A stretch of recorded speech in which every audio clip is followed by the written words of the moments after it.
clear tu le ngai thatu zong zong te in zawain chibai ka buk chewa du sang sang ber ka hlan bok chewani ole voin hi zuni somni pali sang ni somni paruk ania tun tum kan topika chuan mi pam hamte an la bo zo lo fo mo ti tu pui manga lunglungi pa thuziak ngainom le beng wa thak zet mai hi kan ngai thla ho don ani ole ilo ngai thang u tarik ni somni pani nikir tha a ZPM chuin khoma advisor to CM finance changtu pu TBC lal ven chung thu soi khal zet le siam shek shok zet mai kha kalongai thawe a aro pui ka ti in ZPM party worker ten in fianan mangse ka ti hle mai ti in bularon chana tirko polan mizir tu ni ro atingam angkhan kan MLA le kan minister te zir tu ningam party worker ZPM in amamo na asang hle mai ZPM a hian mi felvek an ombik lo ti kan chian tlan pha viau mai ZPM a po mi duam tak tak mi hlem hle tak tak chin lem nei lawa pam ham po an lo kel ek tam ve phian mai ti a hriat thei ruaka keini ram mangai tu tak tak le siam that tum tu lama pianga thledwal dual mai thu neutral anti te min ti hnual vai zongin in ma a tram khat lek mangzawa kan hnol ta party kha shereng ro aron ti ta mia mai le ka soi photo tuna kan MLA le minister te tlukhi Mizoram hian mangai tu le siam tha thei tu midang anei chuang lo an ram mangai na level po asang kan ram siam that an du na level po tu man an el phak lo kan ti fo thin nima sila an mani voting tu party worker te hian suala an sir tluk pui don me ti lo hre te u he ZPM party a hian ming pelut ve kher lo ma ila beisen sang tak kan lo nei mana ma se achunga mi then khat chin lem nei lova midu amte mi pam ham chin tok chle lo te awangin kong dik lo azo palang ti mol a lo thonom ta in sarkar tira ngai ngam taka kanom thin lain kum ni aliam meu zongin thode depin kalo ui pui tuilian thlir me cheu chu ani hi in zinga midu amte rilrudik pu theitlat lo te kha dim hlek su khang mitlem te awang khan in kalnai ti thon op suula in party policy aya sumle pai thu pui jok te thunei na a chil tlat jok te khachu pon thima pai chuak vat ro khang mi te aya tam kha mi le sa in nei ti shereng ro dik taka in kal phot chuan atiani ZPM teu zoram mi puile abekin thlai ril ruthiang him party politics tuinin ati boy velo te hian kan be sei sang zual cheuania in chanchin thangmoi lo nia lang kan hriat hian kan tliak hno pa thudik tak kan hriat hian kan thole huai fo thin ania o kan ramin a ko na cheu hi du am na le hlem hle na mang chuan chang let velul to suang cheu kan ram hian mi du am le diklo taka thil ti thin mi amamo to lova khang mi ten an tor tir na zo zai kha atok to e in zinga mi then khat setan le dia bolan ahman kop mek te hi dim reng reng su chale hathial na huna the chuakula khang mi te lo khan kan ram hi akal theya dikle fel taka in kal chuan kan rin le kan biak pathian hi tui oina chantir theitu kha ania sangha pani le changper panga ti pung theitu kha alani reng ania o sual tura thlem na ruai tum tu te khachu ui chau ang leka ngaila sual tura an thlem na an kanem takha mena thak wang zelang cheu in tho hona in pum khat lo na thlen tum tu mi hring reng reng khachu lungtum ortira tuifin riat limonga thak wang angin in zinga tangin not kiang vat zelang cheu Mizoram hian kumsomli don suam atok to kut na thok tu ten mangai tu tak tak an nei ngai lo bok mire theite dam lo na den chena rem changa mangfo thin tu tele an ruang dai thenga vote zon nana mang du tu ten thunei na an chan le athiang to lo wania avok pui yanga tui hoka kanin bol non le athiang to lova an party mi le san lo te ui chuang sa chuang ang leka min ngai tu te lal na hnoya dam lo kan hlau ngoi to thi na to lek phei chu hlau to tak kan ni ZPM teu nang mani zinga sual om mek le sual na tho thurol pui tu te kha thian fai ula in mi mal hlok na atan chau ni lo kan ram tan kan hnam tan kan biak pathian tan kan ram hi tung ding te cheu coffee nga chata kho awarta tia loma wanga mi tuit la beng te hi ti beidong nun lul to su kan ram hian nangma ni lo mangai tu dang anei chung lova kan biak le kan rin pathian po in nang ni lo hi kudle ke dang anei chung lo wasin duam na le hlem hle na technologin kan ram tan pathian chakna ring jokin in siam thar te u khai nie lunglungi pa hi aril ruana hle ati theya anat rola na tur chu ama ang thowa lo thlir tu mi puite an ni chiang sa pang boka hei takhi hreom katina po ani tin ke po hian kan ram na phur thin kania hunenge mo chena tangkhan ka chungril nun hi acha ngoi ngoya puang ve tur kan yem ti hi ka in zo na ani ta fo mai eng poni se thil dik tok lo oma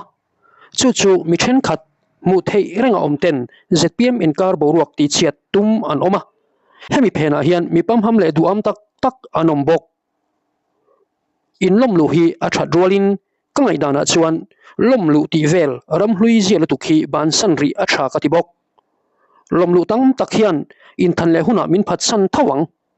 tu na kan lom lu te awang ni lovin kum sang ni som ni pathuma khan ne na ro pui tak kan chang theya zpm ministry awangin supporter kan mu bel boka beisainia lom lu ho hian min ti cheman tre pani heti chunga zpm hi aloin siam that lo chuan mi pui ana to lowa member nei tam ber anga langpo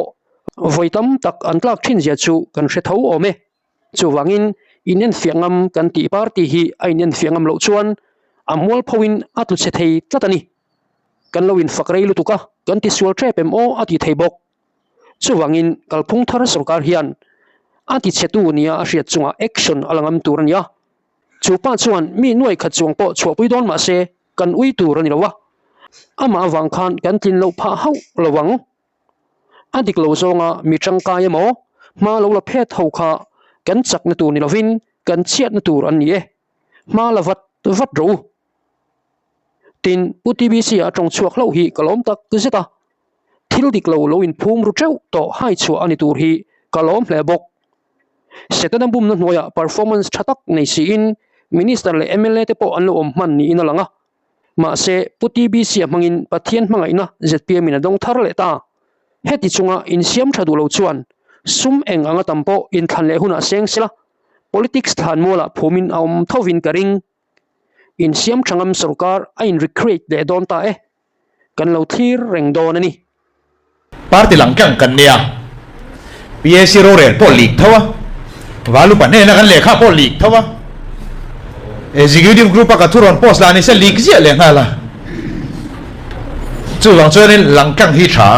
langkang ni ngam lo lo tur ne thei pato bin sarkar tan party tan chan kan la ve thina chu ti lai ro chuan amma sabera soidu ka nei chu zpm party a hian senior le junior anam lo ti hi ka soinan le dun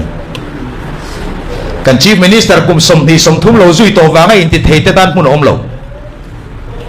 zpm hi kal phung thar duwa zom khom tu te tan ani ti hi ka soidua mo phurna min pek chin ai jon thei patop chuat tumin ma kan la ve in ka sia a voinia hian elected PAC galania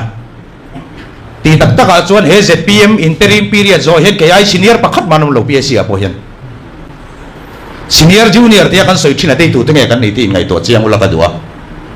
he zpm sarkar theina turata na chunza na ngai to na se na tai fara kan ngai to lai khan ke ni ai khazok ni om farhana la soi faute party in lung rual la te sei zo lom kan lom ya poi ka tia eng ma kan thove talovem ni ti voine anga soi du ne PAC member kan ni satia lova policy drafting committee a katela chutiang bokin zpm halak na hian ka tel lo na hi tlem takane star campaigner kan ni te chu thudang ni sela ana tho konga hian ho tu te du sak na changin by election kan nei to reng renga atol rela vuwa kan ve thina real by election kan nei po khan media chairman kan ya election committee member kan ni boka maro autonomous district council kan va thana zpm block po nei lo unit chu soilo district headquarter mi pasari elect kan vachon sai lai election chairman khakania LMC khatiang khoba beidonga kan ron holaya election chairman chu keima kania voine han ka soi du tlat suma tho nem den han te kan khani lu man po tho lo te voine ya sarkar kan ni veta ka wanga be seina nei lian te voine hen sak ula ka dune heram siam thatna tura khale chen kanin pek na kan soi thina mi puima kan soi ka do tani lo chumi kan ti lotlin thailo ni ne chon ZPM ateng ke chu ka tel lawang ti ka soi kha voine ka soi non le lui ngat tu ne enge chan kan kal chho zela voine chon junior ni kan hlota sang li som ni pakhada chan mari wai me hola in mu khom na oma khamia wang khan disciplinary action committee in min ko to in soi fiana hun kanei to sang li som ni pathum in than dona in than thakhat chi alo min hek na wangin elected OB te a so cause notice ka campaign lai min ko honga ka in soi fia to boka ma se voin ni anti party a che tam takhi PAC member ni chuin khadi khan min tinga ma kani na min li sak tu man balak nei ka sia voin ni a party against a che te soya pianga malak ngam lo bi kan nei te he hi kan za ngoi ngoi hun to ne ram tha hi kan du tak mewem voin ne ka soi tur ka soi don ka dei chan chu voin ne hian party thuak buram ti PAC ha senior most kan itlat ka meeting telza tello za ve hiran ne arel na kan tela kan soi zong zong ta kan soi ve ngaim enga tinge leak out kan ti reng bi ka aron thu phave re lo ten ke ni ai shom fakhan mai nan soi kwal zela chu ke mani le ke mani kanin ti thai ton kwala aron lu tharte aron lu nu nung deute in ti senior siak nan kan lamang tale ngala voeng zat nge helai mun nge hen thlai dar li chuami pangal le kan thut kha atam lutuk ZPM hen kong bum bo tak tak kha zo chho nem lutuk khati lai zong khan enge kan tum kan ti chu kan be sam na khe nge chan kan chu heram hian ma son ve se kan du ne kei ti thina te pathian be kinin khoma pathian thu thatak tak soi thina te thu tha ngai kha thanga te kanan ti khoma sarkar na kanan changa achu hel kan ni le ta furmai boka do soidu patling na kala mu ve lo hetiang tu rem ni ron ti te kanan sui zawn lo nei ker kurvek boxia zakula ka duni voine hian voine en khan tlina te hian na pakhat MLA na thok ve to chumi atang chon cheng so mala ti soi turin che chuan kan bang halang ti tak taka chuanin kan chua ve na zong zo han party tang cheng khat pok na bil ngai reng reng le nem a chuak la le chuak thui chu kan ni ve bok mara in thana khan mi som thum pariat ka wacham chilane party cheng khat po min pem LMC a top thak khengin silent hours thleng thakin ka wa che ka min no choka ka ron ho pe khan party in ka khen man po cheng khat po min pem POL hei hi fuel man tin kan la ve to ngai reng em voini khat kan zina thok rim kan in tiem em maya chan vo nei tura kan in ngaya eng vai na kan tlang au thin soi pui tu nei velo te pachia te mei thai te ta na lo mi kan au tun kum nga chung hi mi kan be sei kum som nga dang local le tura kan tu le fa te ta na lo mi kan au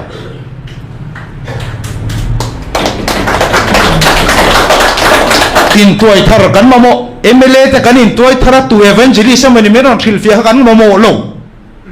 pathian in fin na min pe thu dik ngai nat na min pe chumi ti du lo tan khana ba pian thar thu thailo dik na po tran ngam lo kan ni chung chon khoya ma khan tu engang miro pui pon min thil fia sela khoya ma kan piang thar don chuang lo kan ni tin na pathian mela lang rengam kan na tho na hian mi zong zong ava ti lom thailo pathian thu zong ka soi ve don lo voi ni chu mi ti thin rim tam tak kan leng a tul ke tani ram kan siam thadu si chuan chuta chuan puchuam nei tumte melkhia thanei tumbik te kan va huai huaya kan shelo ani maya amara ju kan khechiang lutu ZPM kan sarkar ma po kan sarkar development hi mun thuta va enfiale FIR kan nga lutu engwang nge rin lian sailo khan in tun anticipatory belalak tunge petu he ZPM sarkar pian nan nilo mi puisum ei rutu te hi ama kan mang thau khan kan nga mangai kanin soyang kan ni chuan silo chone nge hlok na sarkar thut vereng hi mane nu pui fanau te kalsanin chhun zanin ina zinga tenge min bo ma enge kan hlok ve na tu e mo wat ti lo ma tu pol e mo wat chai kwal ti vel te ban sana hun to MZPMSU ti vel va in tu ma kan sarkar lo za zai voi ne ka soi chiangam lo va beton to su tu man kan ma mo lo kan ti dik lo wa ni chuan an thei tok len thiam tok len duang tok in ti ro se kan dik ngam tu ra ni chu tiang ani si lo wa tu te mo tran pui na kan va zom chuk to par ti chung bo ruak tu e mo kan khil chua zel si te chuan eng tin nge ni yang mi pakhat du da ni na kal lo ti thei ve ni o ma in sia kan tam lu tuk chung chung kan boi tol tolang sarkar le po ni le engram mai kan thleng don lo re mi puin be sei nan nei voi ni a hian chu be sei na ti tham ral tu chu kan niang te ka lawa abu lai kir leng u enga tinge he sarkar hi ka siamani tingam tur khopa thok rim in ti te hian in enga tinge mi pui nen thleng tur chu par ti chanai ve lom te kan lo te kan thorim ra lom te kan lo te kan thorim ra la ta thewile in chang nge kan party wa karte yan chanin nei chiang em chu kan du zo ani thil thale diklo po soilang ngam to lo khobin voine local khom ten kan party policy khavai khatal chiar chuak le deu kum ni le chan ve kan liam to eng chin hinge kan ti lo tin kan ti lo tu ri kan ti treu to kan soi reng lo hi malak ma sa kan nei treu to huai sen tu ra kan je ti na te sarkar na thok ten he raman ti che je hi politician chawan ne lo tia kan soi na zong kha voine je sarkar na thok thun huai ya kanom kan ngam lo enga tinge chan pa chuwa karten hi ka fanu ka fa pa hi lo da ve te kan tia chumi chu lo du sak ve te kan ti chung chon big lo kan ti chon officially min ngam sar to mai ni zia ka vai khadam turin voine local khom te kan ngen du chu kan minister ni ve ta ula dan ni mi alawa khan sign turin ikut i sign tir na bangem chu tiang ti tur chon kan nor lui thina ni kan minister te hi na tinge ke mani hu na lo khenta ka wanga ke mani le ke mani hi enge ni kanin exam big khoi thiang lo wanga tinge kanin ngai mi panan ti ve thowa lo mi ti ang thowan ti chu pu PL na kan sarkar tira so yang che kha ni mai kalphung thar ming voin thar tak tak chuang si lo mi kan sia manga ti kha voina kan din muni nai le ni i chu ka chan ma mangi ti zelang u voine ai o min khan te hianin kan nei thei lo tha kan lo nei thara ni chuan min ko ngam ro ngatinge thil tha kan ti chuan voine kan du kan emele te poni se kan party workers te poni ula na ba kan jong lo khotlang ma son na kan jong lo khotlang ma son na lamai chuan helai hi siamil na min pe theyang helai hi ka dil ve chon na ka mu theyang mo chumi te pol chu kan ti lom thei chon ni chung kon hung de ba chumi pol te chu ne ti vel mai men ro kan rel mai mi pui min duk mai mai ni mi pui hi duk ma mang u kan du da ni kai shoi nga mang u a bila kan tholo in siam thale nga mang u chumi contract ba chu kan lo chan ve thei don chan poi sak kan nei lo sim enga ta na man tur nge lam po kan slok lo kan bo zui ngar he hi ka project ve ne he hi ka mu ve tur ne he ta minister planning a khotlang in ma kan son pui don em kum som ni no he enge return min pek ve don he investment kan nei hi alo kirle tureng zat nge ni ti ngai tuangam voine he kan mithiam le khathiam in tibik te kan ni lom ni kalta te ang bok ba kin malak na kan nei lo reng thil tha kan soi thin mi pui ma thil tha po ti tam tak kan ne kalta te ai chon voine he kan lat thatot mà sẽ cùng đi lẽ chân về đắng lâu om lệ hen tu năng kan kalchon kalta te ai chia in kan so kanga soi tur kan nei lo bokang